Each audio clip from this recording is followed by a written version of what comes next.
కడప నగరంలో మొట్టమొదటిసారిగా ఆర్గానిక్ పద్ధతిలో నెహ్రూ పార్క్ ఎదురుగా ఐస్బర్గ్ స్టోర్ను ఏర్పాటు చేయడం జరిగిందని కేవీఆర్ అసోసియేట్స్ గురుకుల విద్యాపీఠ్ స్కూల్స్ అధినేత వెంకటేశ్వర్లు జీపీ శివశంకర్ రెడ్డి పేర్కొన్నారు. ఐస్బర్గ్ స్టోర్ ప్రారంభం సందర్భంగా మాట్లాడుతూ ప్రస్తుత కాలంలో రసాయనాలతో కూడిన కల్తీ కలిగిన వస్తువులు మనం వాడుతున్నామని, ఐస్బర్గ్ స్టోర్ వాళ్లు పూర్తిగా ఆర్గానిక్ పద్ధతిలో ఐస్ క్రీమ్స్ ఏర్పాటు చేశారని, కడప ప్రజలు స్టోర్ను సందర్శించి కాలనీ ఆస్వాదించారని తెలిపారు.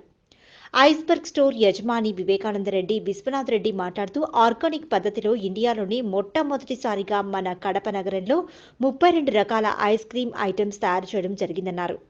ఈ కార్యక్రమంలో షాపు యజమాని బంధుమిత్రులు పాల్గొన్నారు.